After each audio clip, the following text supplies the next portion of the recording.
What's going on YouTube? It's Shell Carnage here again with another video for you. This is the ultimate beginner's guide. In this guide we're going to go through all the basics to get you into Hell Let Loose as a new player. If you check down in the description, there's shortcuts to each section of this video, so if there's stuff that you may not know, scroll through the list, have a look and get a shortcut straight to it. Please note, in this video we are not going to go in depth on the classes that you can choose in Hell Let Loose or go into pro tips of the game. These will come in future videos. With all that out of the way, let's get straight into it. So you've just loaded into your game. The first thing we're going to do is we're going to go to the options and go to gameplay. In here you can find a nameplate view distance for your teammates.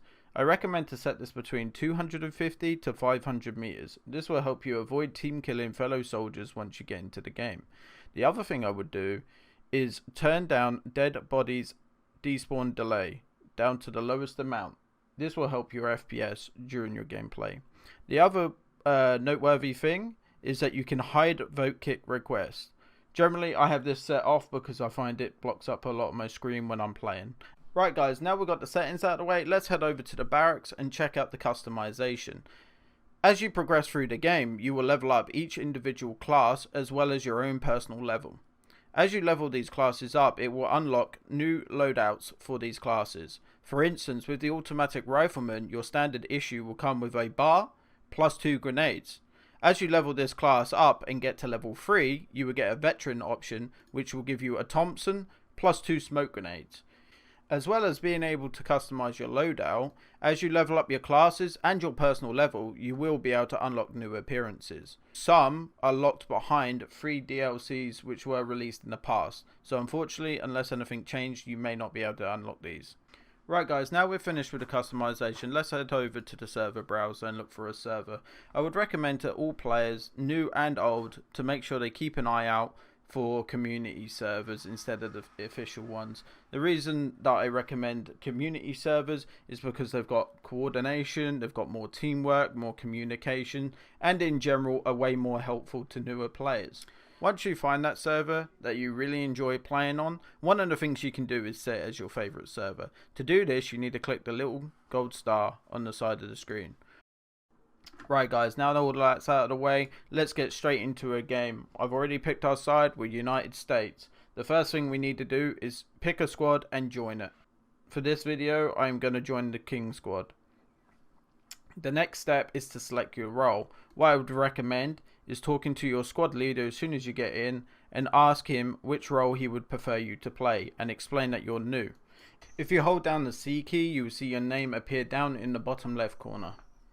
As this happens, it means that your voice is activated and talking to the squad leader.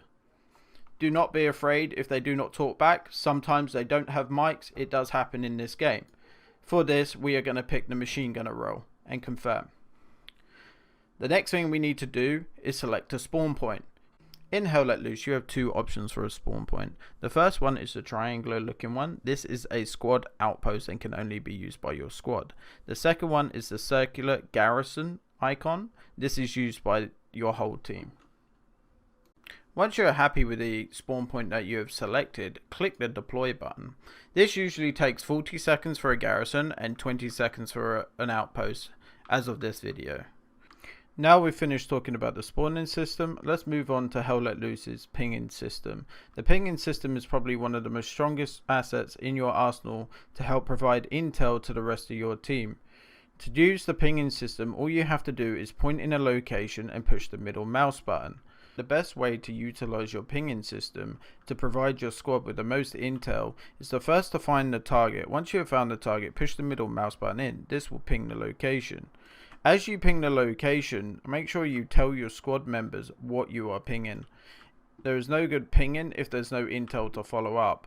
So in this case, I would ping over on the woods and say enemy infantry on my ping. This is very useful when you are spotting a tank and you're miles away from your squad leader. This allows him to mark the tank or mark any infantry movements across the map. The other thing I wanted to pick up, as this is your first game, you can sometimes get toxic people in the chat. So you have an option to mute them. The first thing you need to do is bring up your scoreboard. As you see the scoreboard, you find the player's name. Once you find the player's name, next to his name he has 3 little dashes. Click these dashes and they will turn red. This means the player is now muted. Right guys, the last thing I want to pick up on is redeploying in Hell Let Loose. Sometimes your squad leader will ask you to redeploy to different locations. As of update 7, there is now a penalty every time that you redeploy, and this time it increases the more times you do it in a smaller amount of time.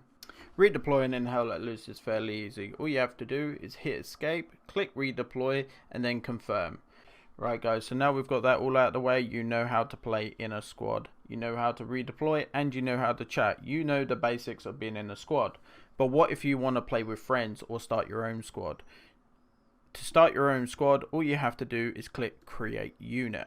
Now on this screen, you can select infantry, armor or recon if it's available. Every team is only allowed 2 recon squads maximum. If you just want to create an open unit and you're not playing with friends, just click the create infantry unit. If you wish to play with friends or only play with certain players, then you can easily create a locked unit. This is not permanent. Once you have created your squad, you can also unlock and lock it from the menu. Right guys, welcome to the squad leader role.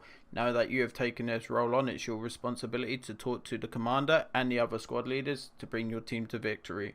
To do this, you hold down the X key. Once you hold down the X key, your name will appear down the bottom left in red. This shows that your mic is active and talking in the command channel. The difference between the red and the green is red is command, green is your squad. Right guys, your squad's all set up, it looks beautiful, you have players in it, but one guy is just not following your orders, or maybe you want to make space for someone else. So you have the option to kick someone. You can only do this from the deploy screen. To kick someone from your squad, you have to click the little X. For this video, I'm not going to do it, the guy hasn't done anything wrong, but once you click the X, it will give you a confirmation of the reason why you want to kick the player. As a squad leader, you will sometimes be required to mark targets for your squad so that they know where infantry is coming. To do this, you have 2 options. Firstly, you can look through the binoculars and hold the middle mouse key and it will bring up the spotting wheel. From here, I can select enemy infantry to mark the enemy infantry for my squad. The second way as a squad leader you can mark infantry is to bring up your map. Once you bring up your map, you can right click on the map and then click on the enemy infantry icon. This is helpful for when your squad members ping targets that are 200-300 meters away from you and you just cannot see them on your screen.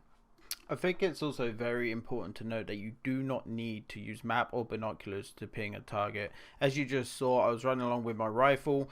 I instantly pulled up the wheel with the middle mouse button and managed to mark my target. That's it for today guys. I hope this guide has helped you out. If it has, please leave a like. Don't forget to subscribe for future content. And if you have any ideas, please leave them down in the comments. I'd like to know your feedback. Thank you very much and keep safe on the battlefield.